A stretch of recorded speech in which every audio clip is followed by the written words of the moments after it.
नमस्कार, जय हिंद। सर्वप्रथम आप सभी को आदि गुरु शंकराचार्य जी की जयंती की हार्दिक शुभकामनाएँ। तो आज हम आदि गुरु शंकराचार्य जी की जयंती के उपलक्ष्य में आदि गुरु शंकराचार्य जी के बारे में ही बात करेंगे। तो आदि गुरु शंकराचार्य जिनको कि हिंदू हिंदू रेनेसांस या कहें तो भारतीय ज्ञान परंपरा का एक बहुत ही बड़ा स्तंभ माना जाता है। क्योंकि भारतीय ज्ञान परंपरा में जो सर्वश्रेष्ठ जो फिलॉसफिकल स्कूल्स में से एक है या कहें तो दर्शन में से जो सब सर्वश्रेष्ठ दर्शन माना जाता है, जिसको कि पूरे विश्व में प्रख्याति मिली हुई है वेदांत दर्शन के ऊपर।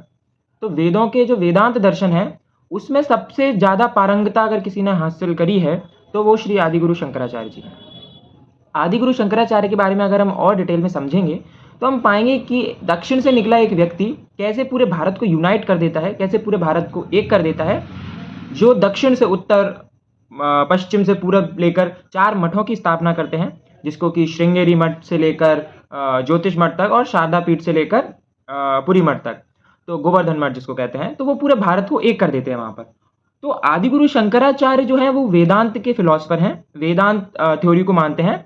और वेदांत जो है, वेदांत में भी वो अद्वैत को मानते हैं। अब अद्वैत, जैसे कि हम नॉर्मली अगर बात करेंगे तो हम बोलते हैं कि जो काउंटिंग होती है, गिनती होती है, वो 1 से शुरू होती है। परंतु एक ऐसा व्यक्ति भी था जिसने कि इसको काउंटर किया कि गिनती 1 से शुरू नहीं होती है, दूसरा कुछ होता ही नहीं है ना? तो जो मेन चीज है कि अद्वैत, अर्थात अद्वैत का अर्थात होता है कि दूसरा कोई है ही नहीं। मतलब जो ब्राह्मण है, ब्राह्मण मतलब कि जो एंटिटी है, जो एब्सोल्यूट पावर है, और जो आत्मा है, तो सोल और जो कॉन्शियसनेस है, जो एब्सोल्यूट पावर, अथॉरिटी है, एनर्जी है, वो एक ही है ना? दोनों में जो अद्वैत और द्वैत, जो द्वैतवाद है उसका खंडन शंकराचार्य करते हैं अद्वैतवाद का दर्शन देकर, कि जो जितनी भी जो एंटिटीज हैं वो एक ही है और एक ही से सारे जो सबवर्जन और ट्रांसफर होती रहती है। तो जैसा कि साइंस में भी कहा जाता है कि energy can neither be created nor be destroyed, है ना? तो ऐसे ही यहाँ पर यह है कि जो अद्वैत का जो दर्शन है कि एक चीज है और एक चीज अलग अलग तरीके से ट्रांसफॉर्म हो रही है अलग अलग पावर में, और that leads to the creation, है ना? तो जैसे कि वेदांत दर्शन में कहा भी गया है कि जगत मिथ्या ब्रह्म सत्यम, कि मतलब जगत जो है वो वेरिएबल है, nothing is constant in this life.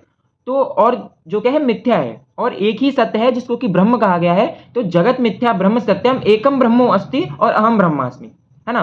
तो ये बहुत डीप फिलॉसफी है कि मतलब पहले तो ये कि जब हम बात करते हैं कि हमें क्या लेना देना सोसाइटी से, हमें क्या ही करना है, हमें कोई क्या बोलता है, क्या फर्क पड़ता है, इससे कोई फर्क नहीं पड़ता। तो ये जो वेदांत दर्शन है, इसमें बहुत अच्छे से बताया जाता है कि जो सोसाइटी है, जो जगत है, वो इल्यूजन है। अविद्या के कारण आप उसमें पढ़ रहे हैं, उस डिजायर्स में पढ़ रहे हैं, इस वजह से सौरो आ रहा है। तो ये जो डिजायर, सौरो और उसके निकलने का ये जो तरीका है, जैसा कि हम बुद्धिज्म में देखते हैं, तो इसीलिए कहीं ना कहीं शंकराचार्य को भी बुद्धिस्ट फिलॉसफी में लिंक किया जाता है। तो ज्यादा अंतर नहीं है। जो उपनिषदों की जो थ्योरी है वो कहीं ना कहीं बुद्ध एक्सेप्ट करते हैं, और बुद्धिज्म की थ्योरी शंकराचार्य और बाद में आने वाले लोग एक्सेप्ट करते हैं। तो कुछ ज्यादा अंतर नहीं है बुद्धिज्म और उपनिषदिक पीरियड में। परंतु शंकराचार्य अद्वैतवाद को एक नए सिरे से समाज के सामने रखते हैं और बताते हैं कि एक ही एंटिटी है और एक ही कॉन्शियसनेस है, और बाकी सारा जो है इल्यूजन है, कि मिथ्या है ना? मतलब आप जो भी देख रहे हैं, जैसे जब हम बात करते हैं कि एग्जाम्पल बहुत अच्छा दिया जाता है रोप वाला, कि जब रोप जो है वो हम अंधेरे में देखेंगे तो हमको सांप जैसी दिखेगी, परंतु वो रोप है ना? तो इसका मतलब ये है कि जो मेन कारण है, और जैसा कि ईशा उपनिषद, जो आप देखेंगे ईशा उपनिषद के 6वें 7वें 8वें श्लोक में, तो आप देखेंगे कि जो मेन कारण है इल्यूजन में पढ़ने का, माया में पढ़ने का और मोक्ष से दूर होने का, वो है अविद्या, यानी मतलब इग्नोरेंस।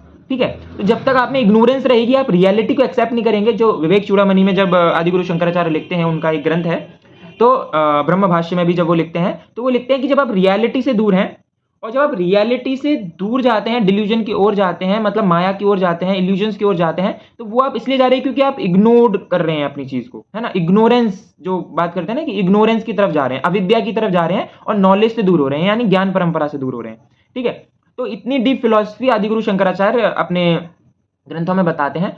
और आदिगुरु शंकराचार्य के बारे में अगर हम और डिटेल में बात करें, तो हम देखेंगे कि जब वो गुरु से पूछते हैं कि मैं कौन हूँ, जब गुरु उनसे पूछते हैं कि आप कौन हो, कहाँ से आए हो, तो वो बोलते हैं कि सच्चिदानंद स्वरूपम शिवोहम शिवोहम। ठीक है? तो मतलब कि जो कॉन्शियसनेस है, प्योर कॉन्शियसनेस है, वही शिव है, वही शिव है ना? तो जो प्योर कॉन्शियसनेस की जो बात करते हैं, चिदानंद रूपम शिवोहम शिवोहम की, तो वो प्योर कॉन्शियसनेस जो बात शंकराचार्य कर रहे हैं वो वही वो बोल रहे हैं कि जो ब्राह्मण है या जो सोल है वो एक है और वो प्योर कॉन्शियसनेस से बना हुआ है। ठीक है, इसके अलावा जब हम बात करेंगे तो आदि गुरु शंकराचार्य से एक बहुत फेमस जो डिबेट है हिस्ट्री में, जब हम बात करेंगे इतिहास में जब हम पढ़ेंगे, तो मंडन मिश्र और आदि गुरु शंकराचार्य की एक डिबेट होती है। मंडन मिश्र जो है वो मीमांसा स्कूल के बहुत बड़े ज्ञाता माने जाते हैं और जो आदि गुरु शंकराचार्य हैं वो वेदांता के ज्ञाता माने जाते हैं। तो जब इनमें डिबेट होती है कि मंडन मिश्र का बहुत नाम फेमस होता है कि वो उनको कभी कोई हरा नहीं पाया मीमांसा के उसमें। तो जब आदि गुरु शंकराचार्य को ये चीज़ पता लगती है कुमारिल भट्ट के द्वारा, तो वो मंडन मिश्र के गांव जाते हैं, वहां पर उनसे शास्त्रार्थ करते हैं, शास्त्रार्थ में विजयी भी रहते हैं, उभया भारती उस शास्त्रार्थ को वो करती हैं।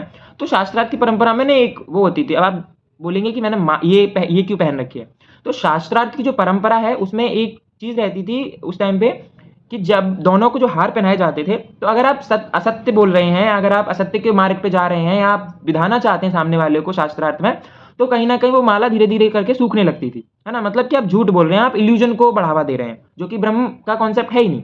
तो इसलिए इस रिप्रेजेंटेशन के लिए आपको बताना चाह रहा हूँ ये चीज़। तो आदि गुरु शंकराचार्य का जो कैरेक्टर है वो मतलब वो ऐसा पहले कैरेक्टर हैं, ऐसे पहले या कहें तो चिरंजीवी हैं जिनके नाम पे बाद में पोस्ट, जिसको कि वेद व्यास की जो पोस्ट है या इंद्र की जो पोस्ट है, वैसे ही शंकराचार्य की एक पोस्ट बनती है, जो कि अभी भी आप देखेंगे कि चारों मठों में शंकराचार्य होते हैं, अलग अलग शंकराचार्य हैं वहाँ पर, जो कि अलग अलग जितना भी जिस पे ज्ञान होता है उसके हिसाब से नियुक्त किए जाते हैं। तो शंकराचार्य जो है वो रेनेसांस का एक बहुत बड़ा हिस्सा है, हिंदू रेनेसांस का। ठीक है, भक्ति आंदोलन शंकराचार्य के समय पर शुरू हो रहा है और वो दक्षिण से उत्तर की ओर लीड करते हैं और उत्तर में स्थापित करते हैं, दक्षिण में स्थापित करते हैं, सनातन के जितने भी हिस्से हैं वहां पर वो उस चीज को स्टैब्लिश करते हैं। और उसके अलावा सर्वप्रथम कि वो इंडियन फिलॉसफी का जो लेवल तय करते हैं, वो इंडियन फिलॉसफी का लेवल आपको कहीं नहीं मिलेगा। अद्वैतवाद, अद्वैत वेदांत या वेदों का जो उपासक हैं जितने भी लोग, वो आपको फिलॉसफी कहीं नहीं मिलेगी। आप देखेंगे जो हमारे राधा कृष्णन जी थे,